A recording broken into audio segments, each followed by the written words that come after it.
한 목소리로 하나님의 말씀을 다 함께 봉독하겠습니다. 시작. 여호수아가 늙고 나이가 많아졌다. 주께서 그에게 말씀하셨다. 많은데 정복하여야 할 땅은 아직도 많이 남아있다. 남아있는 땅은 이러하다.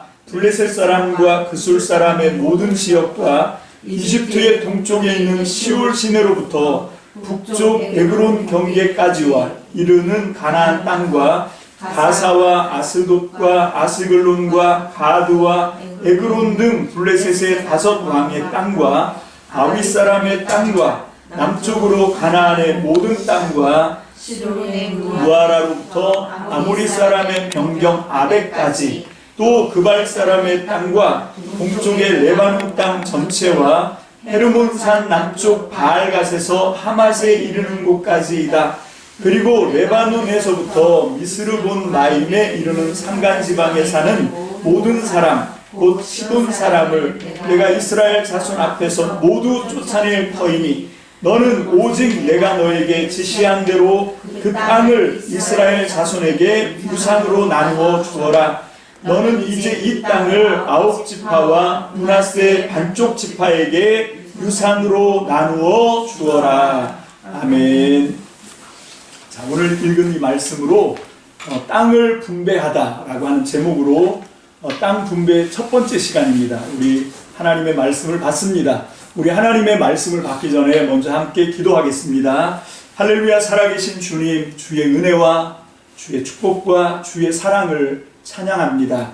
오늘도 죄로 허물로 죽어 마땅한 저희들을 살려주시고 오늘도 생명의 기운을 둘러주시고 특별히 하나님 약속하신 진리의 말씀, 생명의 말씀으로 우리의 삶을 새롭게 변화시켜 주시는 주님의 은혜를 찬양합니다.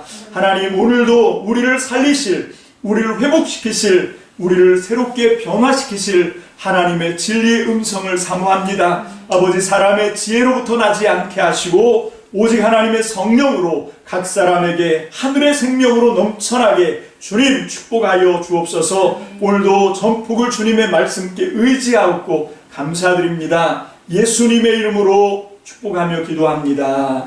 아멘. 할렐루야. 아멘.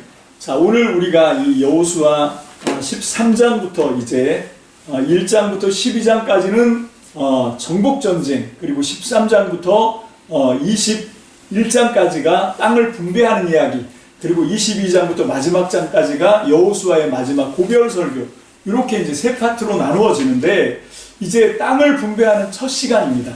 자, 그런데 13장 1절 다 함께 읽습니다. 시작. 여호수아가 늙고 나이가 많아졌다. 주님께서 그에게 말씀하셨다. 너는 늙었고 나이가 많은데 정복하여야 할 땅이 아직도 많이 남아있다. 자, 11장 23절 보겠습니다.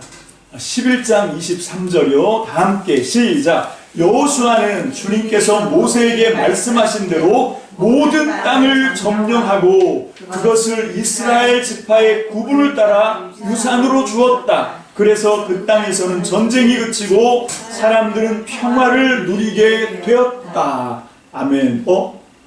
가만히 있어봐. 13장 1절에서는 아직도 정복해야 할 땅이 어떻다고요?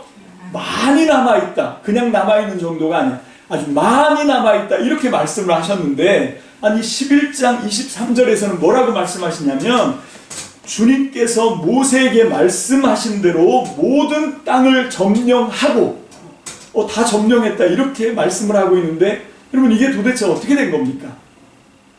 자, 이 문제를 먼저 해결하면서 이 땅을 분배하는 이야기를 함께 나누기를 원하는데 사실 여호수아를 읽어보신 분은 아실까 모르겠는데 다 읽어보셨지요?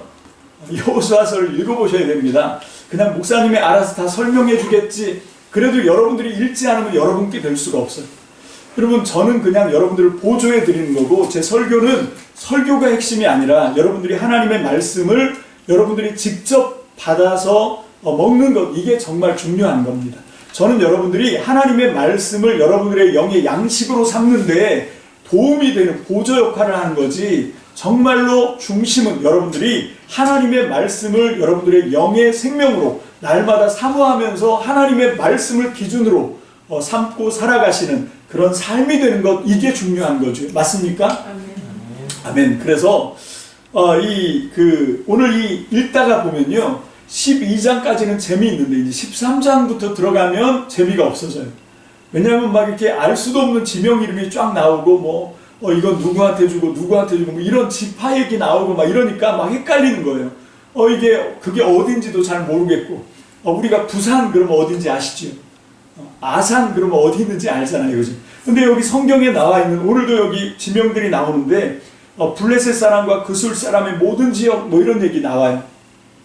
특히 블레셋 땅들 얘기가 나오는데 에그론, 가사, 아스돗, 아스글론, 가드, 에그론 이런 얘기 5성읍 얘기가 나오는데, 이런 거 나오면 가만히 있어봐, 그게 어디쯤 있는지 전혀 모르잖아 우리, 그치?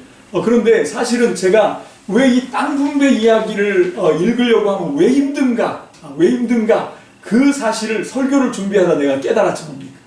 여러분들이 이 여호수아서 13장부터 나오는 이 땅을 분배하는 이야기를 읽으면서 왜 이게 재미가 없냐면, 여기서 여러분들한테 돌아갈 땅이 한 평도 없다는 사실이죠. 여기에 만약에 나한테 주어지는 땅이 있다 그러면 우린 눈에 불을 켤 겁니다, 그죠? 모든 관심이 여기로 가겠죠. 내 땅은 언제 주시나 그러고 기다릴 거 아닙니까? 근데 읽어보면 전혀 이름도 알 수 없는 지파와 이름도 알 수 없는 가문들한테 주는 땅이지, 여기에 경세웅이한테 주는 땅 이런 게 나와야 이게 재미가 있지. 그래, 내 땅 그러면서 이게 관심이 갈 건데, 그게 아니단 말이지. 근데 그거는 우리가 뭔가를 좀 잘못 알고 있는 거예요. 여러분 믿으십시오. 여기 여러분들의 땅이 있습니다. 여러분들에게 주시는 분명한 교훈이 이 속에 있어요. 자, 이걸 이제 해결하기 위해서 먼저, 그러면 11장 23절에서는 모세가 주님에게 명령받았던, 그리고 여호수아에게 이제 그 명령을 하달했던, 그래서 명령하신 대로 모든 땅을 다 점령했다라고 말씀을 했는데, 아니 2장도 채 지나가지 않아서 13장 1절을 시작하면서 땅 분배 이야기를 시작하면서 뭐라고 말씀하시냐면, 너는 늙었고 이제 나이가 많은데, 여호수아가 몇 살쯤 됐을까요? 그건 이제 몇 살? 1000살. 그건 이제 사실 조금 더 공부를 하다 보면 나와요. 14장에 대충 정확하게 나온 건 아니고 유추해 볼 수 있을 만한 그런 내용이 나오긴 합니다. 그건 이제 14장 가서 우리가 함께 배우기로 하고요. 자, 여기 13장에 보면 여호수아가 늙고 나이가 많았대. 네가 늙었고 이제 나이가 많은데 아직 정복해야 할 땅은 아직도 많이 남아있다. 그러면서 이제 이걸 막 읊어대시기 시작하거든요, 하나님께서. 자, 그러면 이게 도대체 뭐냐? 땅을 정복한다는 이야기가 뭐냐? 자, 우리가 좀 생각을 해봐야 되는 게, 뭔가 하면 지금 이 땅을, 가나안 땅을 정복하려면 2가지가 있어야 돼. 첫 번째 뭐가 있어야 되냐면 능력이 있어야 돼요. 그죠? 하나님이 아무리 우리한테 이 땅을 정복하라고 해도 우리한테 그걸 할 수 있는 힘이 없으면 정복할 수가 없잖아요. 그죠? 근데 이 하나님의 백성 이스라엘과 여호수아는 이 가나안 땅을 정복할 능력이 있었습니다. 그걸 어떻게 알 수 있냐면, 그러니까 이제 6장부터 시작된 전쟁을 통해서 이 11장, 12장까지 해서 31명의 왕들을 다 도륙하고 31개의 성을 다 회파하고, 그리고 이제 이 땅을 다 점령했다라고 말씀하고 있잖아요. 이걸 보면 이 여호수아와 이스라엘 백성이 권능이 있구나, 능력이 있구나, 이 땅을, 하나님이 명령하신 땅을 차지할 수 있는 능력이 있구나 하는 걸 우리가 이 증거를 통해서 알 수가 있어요. 이 말씀이 증거잖아요, 그죠? 여러분 6장부터 12장까지 31명의 왕 이름을 쭉 나열한 게 뭡니까? 우리가 이 왕들을 도륙했다는 거잖아요. 우리가 이 성들을 다 점령을 했다라고 하는 증거 아닙니까? 그죠? 자, 그런데 우리가 이 6장부터 정복 전쟁하는 이야기를 쭉 읽어봤지만 이거는 여호수아의 능력이 아니에요. 여러분, 이건 이스라엘의 능력이 아니었습니다. 여러분, 이건 뭔가 하면 이 여호수아와 이스라엘 백성이 누구에게 순종해서? 하나님의 말씀에 순종했더니 이 결과가 나온 거예요. 여러분, 우리 안에 있는 능력이 아니더라라고 하는 거죠. 우리가 하나님을 믿고 그 믿음의 주님이신 하나님을 우리가 온전히 믿음으로 따르고 순종하면, 믿습니까? 우리에게도 똑같이 이 땅을 정복할 수 있는 능력을 주실 줄로 믿습니다. 아멘. 이걸 배우는 게 여호수아서를 공부하는 가장 중요한 목적이에요.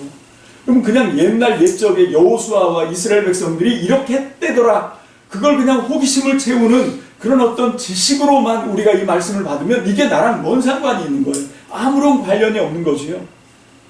그럼 우리는 이 땅을 정복한 게 여호수아와 이스라엘 백성이지만 실제 그들의 능력의 근원은 누구였습니까? 하나님이었다라고 하는 사실을 배우는 거예요. 그러면 우리도 마찬가지로 여호수아가 이스라엘 백성들이 이 어려운 상황에서도 하나님의 명령에 어떻게 했습니까? 순종했다. 여러분, 우리도 똑같이 하나님의 말씀을 믿음으로 따르고 순종하면 우리에게도 불가능을 가능케 할 수 있는 하나님의 권능이 임하는 것 믿으시기를 주님의 이름으로 축복합니다. 축복합니다. 아멘. 여러분, 이걸 우리가 첫 번째로 배우는 거예요. 하나님의 말씀에 우리가 순종하면 하나님이 우리의 삶의 모든 지경에서 하나님께서 약속하신 것들을 성취하고 정복할 수 있는 능력을 주신다. 믿습니까? 아멘. 그 능력을 부여받는 저와 여러분들 되시길 주의 이름으로 축복합니다. 아멘. 자, 그런데 능력만 있다고 여러분, 남들이 지금 터잡고 살고 있는 땅을 가서 막 뺏어요. 남들이 살고 있는 성을 막 부시고 불태우고 그리고 막 점령을 해요. 그럼 그게 강도지. 이거 말이 안 되잖아요. 그죠? 여러분, 여기 이거 잘 봐야 돼. 여러분, 그런데 여러분, 그래서 정말 중요한 게 창세기예요. 여러분, 창세기는 뭔가 하면 이 땅은 원래 누구 거였다? 하나님이 만드신 땅이었다를 창세기가 증명해주고 있는 거지요. 여러분, 이 땅, 이 성에 여러분이 그 뭐라 그럽니까? 등기부 등본은 누구 이름으로 되어 있냐면 이건 하나님이 만드신 피조 세계인 거예요. 하나님이 만드신 세계인 거예요. 하나님이 이 가나안 7 족속들에게 이 가나안 땅과 성을 준 거거든요. 근데 이 사람들이 하나님이 주신 걸 잃어버리고 죄를 지었단 말입니다. 어느 정도까지였냐면 이제 도저히 하나님이 묵과할 수 없게, 하나님이 참을 수 없게, 하나님이 심판하지 않으면 안 되게 그렇게 죄가 관영하고 차고 넘치고 그런 세상을 만들었단 말이에요. 그래서 하나님이 이스라엘 백성과 여호수아를 들어 쓴 거예요. 그래서 이 가나안 땅에 있었던 백성들, 죄를 지어서 하나님이 주신 땅을 더럽히고 오염시킨 사람들 다 내몰고 다시 이제 새롭게 시작을 하시는 거죠. 그래서 두 번째, 이 가나안 정복을 통해서 하나님은 권능만 있으실 것이 아니라 자격도 있다라고 하는 거죠. 이 모든 세계가 하나님이 만드신 세계입니다. 믿습니까? 아멘. 그래서 하나님이 이 이스라엘 백성들에게 여호수아에게 약속한 가나안 땅을 이제 정복하고 그 땅으로 들여보내 주신 거예요. 자, 그런데 이 약속은 여호수아와 이스라엘 백성들에게 직접 한 것이 아니라 그 전부터 믿음의 조상 아브라함 때부터 주신 약속이죠. 그럼 우리가 그걸 좀 한번 찾아가 보기를 원해요. 먼저 창세기 12장은 너무 유명하니까 여러분 그건 너무 잘 알죠? 우리 창세기 13장 한번 가보겠습니다. 창세기 13장입니다. 14절로 17절 성경을 꼭 찾아보셔야 됩니다. 창세기 13장 14절로 17절. 자, 창세기 13장 14절로 17절 다 찾아보셨나요? 말씀을 찾아보시길 바랍니다. 창세기 13장은 어떤 얘기인가 하면 이제 갈대아 우르를 떠나서 하란을 거쳐서 아브라함이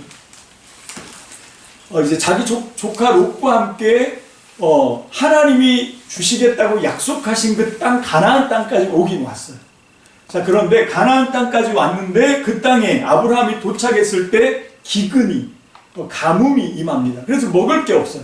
그래서 어떻게 하냐면 아브라함이 조카 롯을 데리고 이집트까지 흘러내려갑니다. 왜? 먹을 거가 없으니까. 그래서 이제 이집트까지 갔다가 거기서 아내를 뺏길 뻔하다가 하나님의 은혜로 오히려 부자가 돼가지고 다시 올라오죠. 가나안 땅에. 그 상황입니다. 다시 올라왔는데 너무 양이 많아져가지고 소가 많아져가지고 롯과 함께 지낼 수가 없게 됩니다. 그래서 아브라함이 롯에게 통큰 양보를 하죠. 그래서 네가 동하면 내가 서하고 우선권이 아브라함에게 아저씨한테 있는데 조카한테 먼저 양보를 하는 거예요. 그랬더니 이 조카 롯이 아주 얌체처럼 어떻게 하냐면 좋은 땅을 차지하는 거예요. 그래서 살짝 인간적으로 아브라함이 실망하고 있을 때 그 아브라함에게 하나님이 나타나셔서 하시는 말씀이 창세기 13장 14절로 17절의 약속입니다. 다 함께 읽습니다. 시작. 롯이 아브라함을 떠나간 뒤에 주님께서 아브라함에게 말씀하셨다. 너 있는 곳에서 눈을 크게 뜨고 북쪽과 남쪽, 동쪽과 서쪽을 보아라. 내 눈에 보이는 이 모든 땅을 내가 너와 내 자손에게 아주 주겠다. 내가 너의 자손을 땅의 먼지처럼 셀 수 없이 많아지게 하겠다. 누구든지 땅의 먼지를 셀 수 있는 사람이 있다면 너의 자손을 셀 수 있을 것이다. 내가 이 땅을 너에게 주니 너는 가서 길이로도 걸어보고 너비로도 걸어와라. 아멘. 네 눈에 보이는 땅, 동서남북 모든 사방의 땅 너한테 아주 주겠다. 네가 밟는 땅 너한테 아주 주겠다 하고 약속하신 말씀입니다. 그러면 하나님은 한 번 약속하지 않습니다. 그 다음에 또 약속하시는데 창세기 15장 18절로 21절입니다. 창세기 15장 18절로 21절은요. 이 앞에까지는 구두 약속이었다고 하면 여기서는 어떻게 했냐면 계약서를 쓰고 도장을 찍으시는 거예요. 그러면 그게 뭔가 하면 그 이 짐승을 잡아서 둘로 쪼개고 그 사이를 횃불이 지나가는 거예요. 그러면 그렇게 하면서 하나님이 아브라함과 정식 계약 체결을 하고 난 뒤에 하신 말씀이에요. 그러니까 이게 그전에는 구두 약속이었다고 하면 구두로 약속해도 하나님의 약속은 하나님은 절대 시건치 않습니다. 하나님은 거짓말을 하지 않습니다. 믿습니까? 아멘. 그러니까 하나님은 구두 약속이나 계약서나 똑같은 거예요. 근데 우리 인생은 그렇지가 않습니다. 이게 좀 살짝 사족이지만 그래서 우리는 말로 하는 약속 이거는 요즘은 이제 전혀 이게 아예 아무런 가치가 없지요. 계약서를 쓰고 도장을 꽝 찍어야 됩니다. 근데 하나님은 말씀으로만 하셔도 이게 언약이라고 해서 어마어마한 건데 그걸로 끝난 것이 아니라 계약을 하십니다. 아브라함과 하나님이 계약을 맺으신 다음에 주신 말씀 우리 함께 봤습니다. 창세기 15장 18절로 21절 이것도 한 목소리로 함께 받들었습니다. 시작. 바로 그날 주님께서 아브라함과 언약을 세우시고 말씀하셨다. 내가 이 땅을 이집트 강에서 큰 강 유프라테스에 이르기까지를 너의 자손에게 준다. 이 땅은 겐 사람과 그니스 사람과 감몬 사람과 헷 사람과 브리스 사람과 르바 사람과 아모리 사람과 가나안 사람과 기르가스 사람과 여부스 사람의 땅을 다 포함한다. 아멘. 자, 그리고 난 다음에 하나님은 그 아브라함의 아들 이삭한테도 똑같이 약속을 하세요.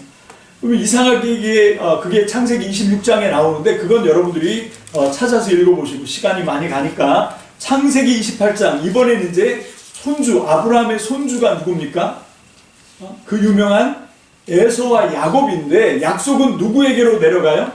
축복은 누구에게로 내려갑니까? 큰아들 에서가 아니라 둘째 아들 야곱이 받죠.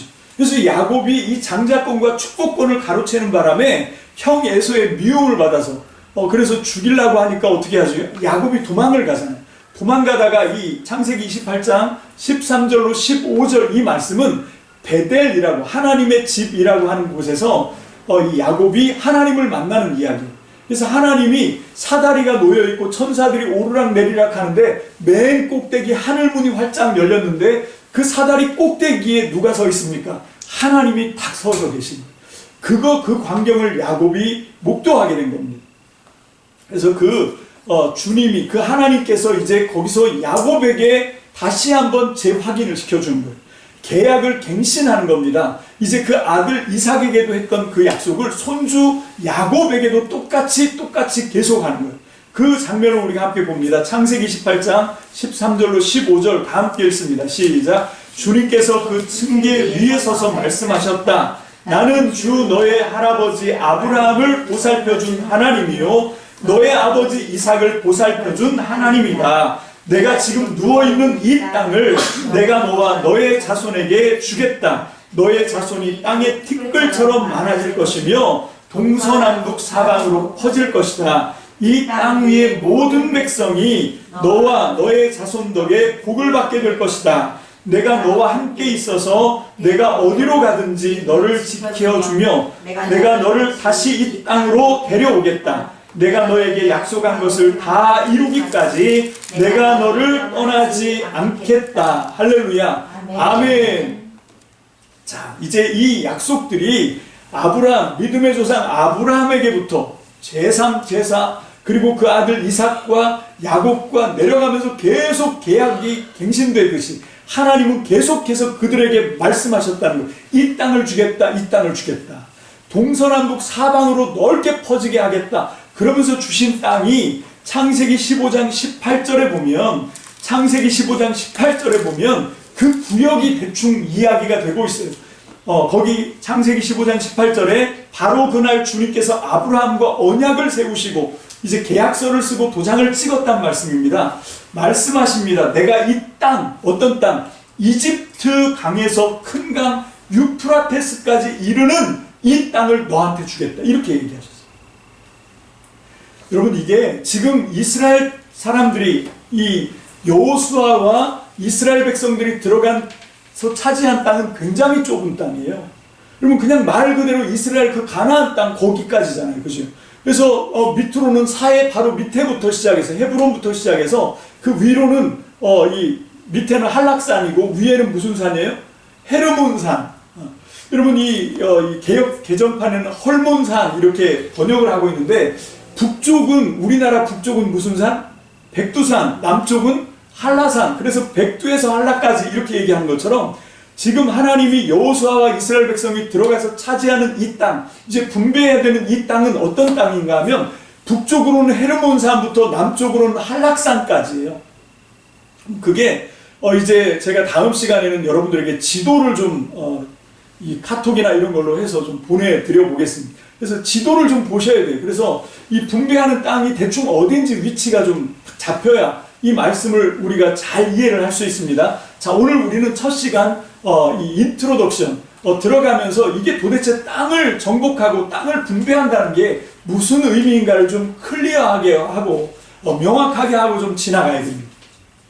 자, 그 땅이 어떤 땅인가 하면 이집트에서부터 유프라테스면 그 바벨론 지경 있는 데까지 땅을 얘기하는 겁니다. 어마어마하게 넓은 땅이에요. 자, 그게 오늘 이제 본문으로 돌아와서 여호수아 13장에 다시 그 얘기를 하고 있는 거예요. 자, 네가 아직 나이가 많고 네가 늙었는데 아직도 정복해야 할 땅이 많이 남아있다라고 얘기하는 건 뭔가 하면 바로 이 15장 18절을 근거해서 하시는 말씀입니다.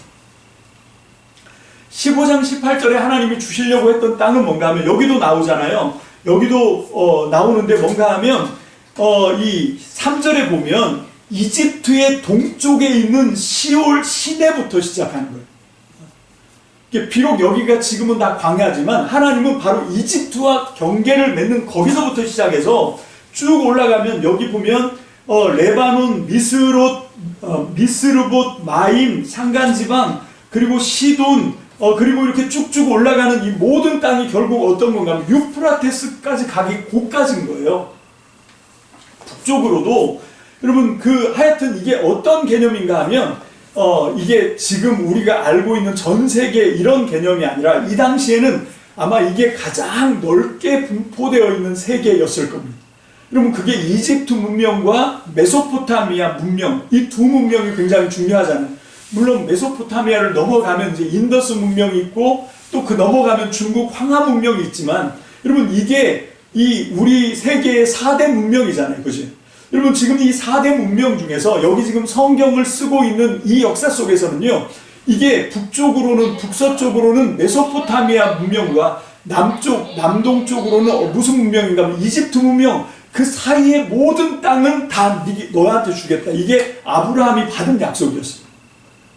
그러니까 이게 뭔가 하면 눈에 보이는 모든 땅, 네가 바라볼 수 있고 기대할 수 있는 모든 땅을 주겠다라고 한 거거든요.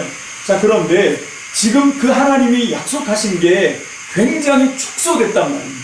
굉장히 축소가 돼가지고 겨우 그 이스라엘, 우리로 얘기하면 강원도 땅만한 땅만 차지하게 된 거예요.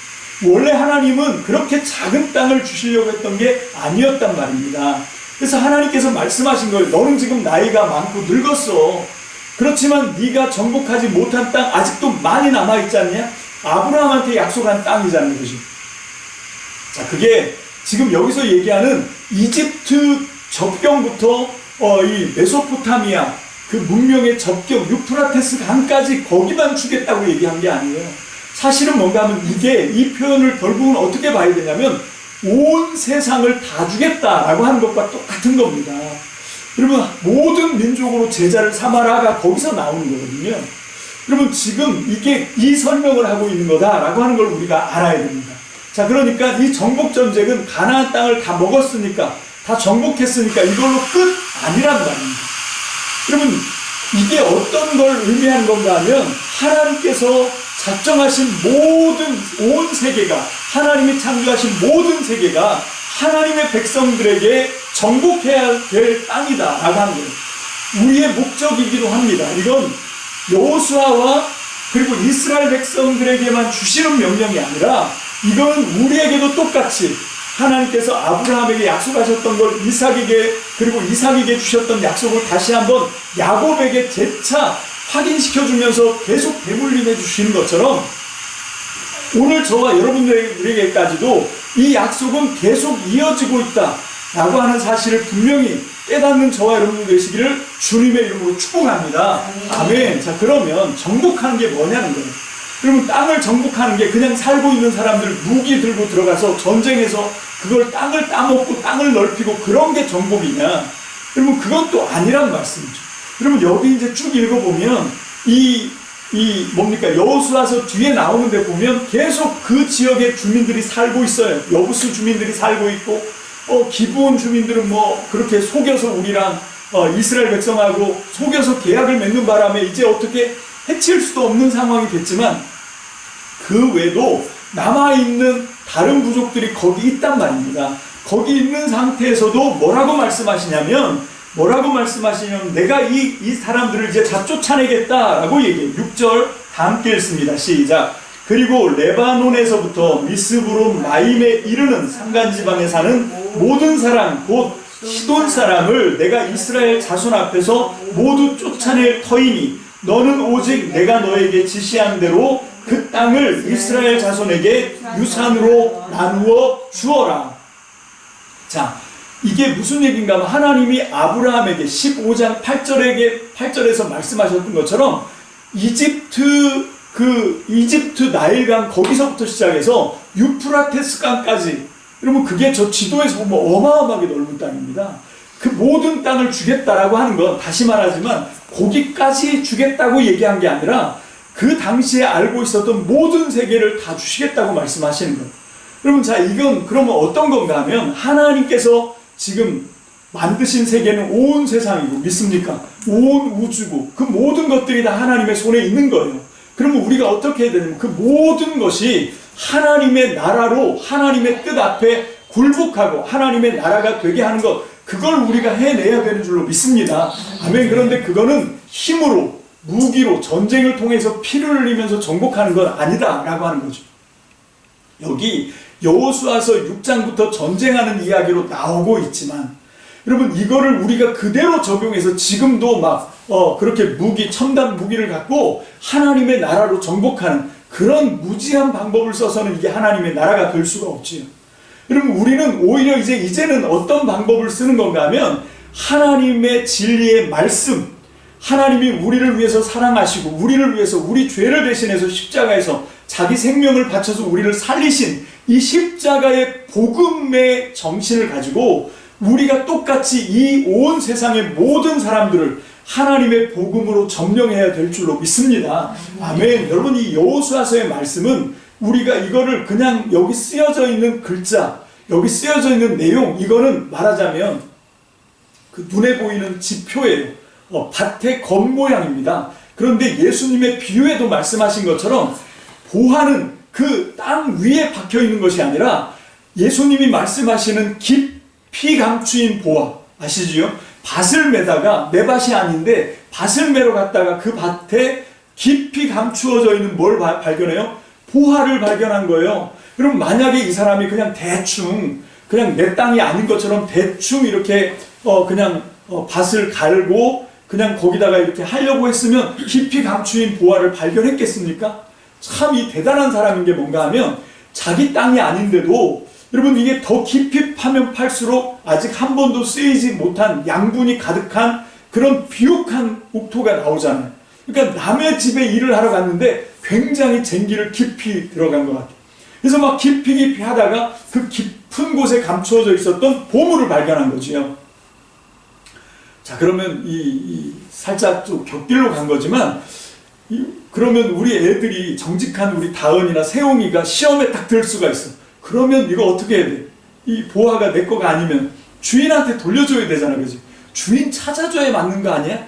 근데 이거는 예수님 당시의 상황을 알면 정확하게 알 수가 있어요. 이게 원래 전쟁이 하도 많다 보니까 이게 얘기했잖아요. 이집트를 점령하고 있었던 건 톨레미 이 헬라 제국이고, 저 북쪽으로는 셀류커스라고 하는 왕조가 있어가지고 두 나라가 계속 오르내리면서 전쟁을 해요. 그 중간에 이 가나안 땅이 딱 끼어 있었던 거예요. 그러니까 이 사람들이 계속 전쟁을 하다 보니까 약탈하고 뭐 굉장히 피해가 말로 다 할 수 없는 거예요. 그러니까 어떻게 하냐면 이건 무조건 땅에다 파고 묻어야 돼, 보화는. 안 그러면 이 셀류커스나 아니면 이 톨레미 왕조들한테 이걸 다 뺏기는 거예요. 그래서 이걸 묻은 거거든. 이렇게 묻었는데 묻은 사람이 살아있으면 그 묻은 걸 나중에 어떻게든 캐서 자기가 썼겠죠, 그죠? 근데 그걸 묻어놓고 있다가 죽은 거야. 그러니까 임자가 있어 없어? 없는 거죠. 그런데다가 더군다나 이 예수님이 사역하시던 그 갈릴리 주변에 있는 땅들은 다 누구 소유가 됐냐면 그 제사장과 서기 그 사두개인들, 이 사람들이 그 예루살렘 성전을 돈벌이로 수단을 사용해서 돈벌이 수단으로 사용해가지고 돈을 많이 벌었어. 그래서 그 돈으로 어떻게 했냐면 그 갈릴리 주변에 있는 모든 땅을 다 매입을 한 거예요. 여기 거제에도 정말 좋은 땅들을 가보면 서울 사람들이 다 갖고 있잖아요. 그런 식인 것이. 진짜 그렇게 이 나쁜 부자들이 갖고 있는 땅인 거예요. 그래서 여기 있는 사람들은 다 뭘 하냐면 소작을 시키는 거예요. 소작을 시켜가지고 그거를 하는 거기 때문에, 그러니까 아마 분명히 그런 걸 거예요. 근데 이 사람이 정말 양심이 있는 게 뭔가 하면 그냥 몰래 보물만 캐도 아무도 몰라. 보물만 싹 캐도 아무도 몰라. 근데 이 사람이 어떻게 하냐면 자기 소유를 몽땅 다 팔아서 뭘 해요? 그 땅을 사. 요것만 봐도 이 사람이 얼마나 적법하게 양심적으로 하는지를 알 수가 있어요. 어차피 주인은 죽었을 거고, 그리고 이 땅을 차지한 사람들은 하나님의 성전을 도둑의 소굴로 만들어서, 그래갖고 장사치의 소굴로 만들어서 떼돈을 번 사두개인들, 제사장들이 이 땅을 차지했거든요. 그래서 해마다 이제 추수를 하고 나면 밀 추수를 하고 보리 추수를 하고 나면 이 품값을 계산하는데 품값을 막 깎는 거지. 그래서 이 사람들이 품값을 받아도 먹고 살기가 힘들 정도로, 그럴 정도로 아주 나쁜 그런 지주들이었던 거죠. 그럼 그러다 보니까 그런 비유가 나온 거예요. 어쨌건 중요한 얘기는 오늘 이 설교 말씀에서 우리가 알려고 하는 건 뭔가 하면 이건 깊이 감추인 보화라는 거지요. 여러분, 여기 있는 말씀에서 피 흘리고 전쟁하고 땅 따먹게 하는 식의 그런 게 나왔으니까 하나님이 함께 하시면 우리가 경쟁에서 남을 이길 수 있겠다. 여러분, 그래갖고 어떻게 하나님의 나라가 옵니까? 진 사람들은 억울하지 않겠습니까? 그런데 어떻게 하나님의 진리의 말씀에 수긍을 하고 들어올 수가 있겠어요? 여러분, 이걸 잘못 이해하고 역사 속에서 끔찍한 일을 했던 게 뭔가 하면 1차, 2차, 3차 뭡니까? 십자군 전쟁 아닙니까? 그것 때문에 지금도 중동이 복음의 일을 갈고 있는 거 아니에요? 그래서 지금도 이슬람과 이 종교 전쟁이 끊이지 않고 있는 이유가, 특히 그 중동 지역은 절대로 선교를 갈 수 없는 단체가 딱 하나 있으니 그게 뭡니까? 모르시는구나. CCC예요. 이게 앞자 CCC가 이게 십자군 전쟁하고 똑같은 거거든요. 그러니까 이 CCC는 거기를 못 들어간다, 뭐 이런 얘기가 나올 정도로 그렇게 그 동네에 있는 사람들이 아주 이를 갈아요. 왜 그런가 하면 여기 있는 이 말씀을 그냥 지표에 있는 말씀을 그대로 적용을 해서 진짜 칼을 갖고 들어가서 그렇게 거기 있는 인종들을 다 청소하다시피 하면서 1차, 2차, 3차 예루살렘 성전을 회복하겠다, 그러고 들어갔던 거거든요. 오늘날도 아주 멍청한 얘기를 하는 사람들이 있습니다. 설교 시간에 이런 얘기를 좀 계속하는 것도 내가 정말 자존심이 상하는 얘기지만, 그 회복이라고 하는 영화를 만들었던 그 김종철 감독이라고 아십니까? 그러면 유튜브나 이런 걸 볼 때 그 사람 얘기는 절대 한 귀로 듣고 그냥 흘려버리세요. 제가 그 하올람 교회인가요? 그 제주에 있는 교회 그 설교도 몇 번 듣다가 내가 다 끄는 이유가 뭔가 하면 똑같은 부류인데 이 회복 영화를 만들고 그 김종철 목사이기도 하고 영화 감독이기도 한데 이 사람들이 주장하는 게 뭔가 하면 이 예루살렘 옛날 솔로몬 성전이 있었던 그 자리에 하나님께서 알박기를 해놓으신 거예요. 뭘로? 거기 그 성전이 있던 자리에 가보면 황금 돔 이슬람 사원이 있습니다. 바보 같은 사람들은 그거를 성전으로 알고 막 거기에 은혜를 받아. 그 절대 아니에요. 알라신을 섬기는 이슬람 사원입니다. 근데 지금 뭘 하고 있냐면 막 돈을 모금해서 그걸 돈 주고 사갖고 거기다가 제3성전을 짓자. 그래서 다시 그 예루살렘의 성전을 회복하자. 바보 같은 짓을 하고 있는 거예요. 예수님이 뭐라고 말씀하셨죠? 이 성전 헐어버려라. 내가 성전이다. 예수님 말씀하셨잖아요. 나를 믿는 네가 성전이다. 여러분 지금 진짜 성전은 이제 성전 하나님이 폐하신 거예요. 예수님이 그 성전을 허물어버린 겁니다. 그리고 저와 여러분들을 하나님의 거룩한 성전으로 만들어가는 지금 이 시대에 아니 무슨 이 이슬람 사원을 돈 주고 사가지고 거기다가 제3성전을 만들고 그래서 그 이스라엘로 쫓아가고 그게 성지고 아니요 웃기는 소리 하지 말라 그래요. 여러분 우리가 성경을 공부하기 위해서 이스라엘을 여행 가는 거지 그거 성지순례 아닙니다. 여러분 많은 사람들이 예배당도 이게 교회당이고 예배당이지 여기가 성전이 아니에요. 여러분 많은 사람들이 이 예배당 건축을 하면서 성전 건축 이렇게 갖다 붙이는데 엉터리 같은 얘기입니다. 여러분 성전 건축은 뭔가 하면 저와 여러분들이 하나님의 말씀으로 회개하고 하나님의 말씀으로 거룩하게 되는 것 이게 성전 건축이에요. 여러분 성지순례는 어떻게 하는 건가 하면 옆에 있는 사람 눈을 좀 쳐다보세요. 옆에 지금 성지순례를 하고 계신 겁니다. 옆에 계신 하나님의 귀한 성전을 여러분들은 지금 경험하고 있는 거예요. 이게 성지순례지. 여러분 이스라엘 여행 가는 건 우리가 구약 성경에 그 땅을 진짜 가서 눈으로 보는 거지. 여러분 그런 거지. 거기가 성전 아닙니다. 거기가 성지 아닙니다. 여러분 예수님이 이 얘기를 들으면 예수님이 진짜 너무 슬퍼하시는 얘기예요. 또 약간 격결로 가는데 자 그래서 이제 결론을 내리겠습니다. 자 첫 시간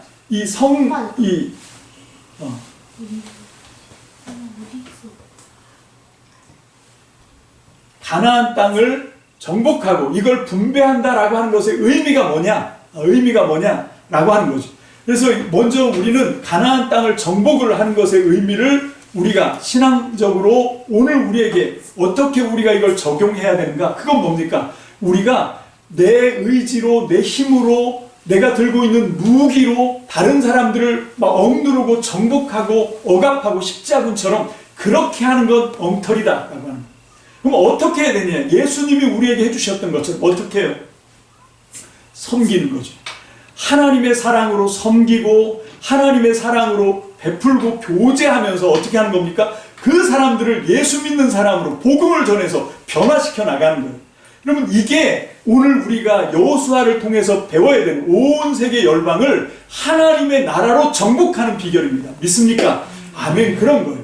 그렇게 하고 다스린다라고 하는 것도 이게 땅을 분배해서 다스리는 게 전에도 한번 창세기 2장의 말씀을 제가 설교하면서 말씀을 드린 기억이 있는데 정복하라 그러니까 이걸 또 글자 그대로 이해를 해가지고 마음대로 개발하고 착취하고 해가지고 오늘 우리가 이 코로나19 바이러스도 결국은 땅을 타락시킨 거예요.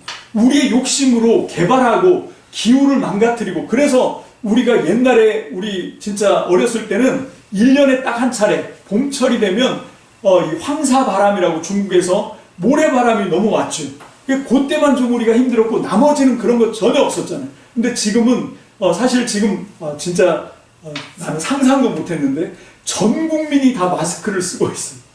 어제도 저희 가족이 평일에 우리 주민등록번호 끝자리에 마스크를 못 사고 토요일날 한 번에 몰려가지고 이제 사느라고 2시간 꼬박 서가지고 덜덜 떨고 마스크를 샀습니다. 상상이나 했습니까? 전 국민이 마스크를 쓰고 돌아다닐 거라고 상상도 못했잖아요. 그러면 이게 바이러스 때문에 우리는 지금 마스크를 쓰지만 서울 같은 데는요 그 전부터 마스크 쓰고 있었어요. 왜? 미세먼지 때문에.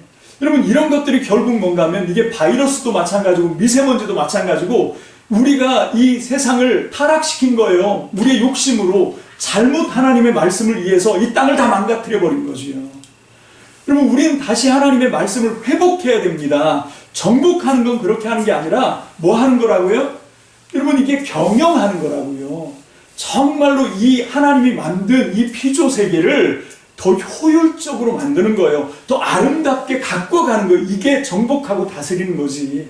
여러분 그래서 우리는 이 여호수아서의 말씀을 오늘 우리에게 적용하면서 이제 땅을 정복했고 분배하는 이 시점에서 오늘 우리에게 이 말씀을 적용해서 어떻게 합니까? 이 말씀을 글자 그대로 막 정복하고 막 칼로 베고 죽이고 불태우고 그렇게 하는 정복이 아니라 하나님의 말씀과 하나님의 복음과 하나님의 사랑으로 여러분 우리가 모든 세상 사람들을 감동시킬 수 있도록 우리가 섬기고 교제하고 우리의 삶을 통해서 그 믿음의 본을 보여주면서 여러분 온 세계 열방을 하나님의 복음 앞에 무릎 꿇릴 그날까지 우리가 최선을 다해서 사랑하고 우리가 최선을 다해서 섬기고 최선을 다해서 그들에게 끊임없이 다가가는 거절당해도 포기하지 않고 또 다가가고 그래서 마침내 온 세상으로 나가기 전에 먼저 아산이 그리고 먼저 이 거제도가 하나님의 말씀으로 전국되는 그 날이 올 때까지 우리가 최선을 다해서 하나님의 믿음으로 복음의 삶을 사시길 주님의 이름으로 축복합니다. 축복합니다. 아멘. 오늘 주신 말씀이 꼭 딱 맞는 찬양 우리가 하나만 드리고 축도로 예배를 폐하겠습니다. 찬송 502장입니다. 찬송 502장 찬송 502장 우리 힘차게 박수치면서 빛의 사자들이요. 그래서 우리가 이 빛의 사자의 삶을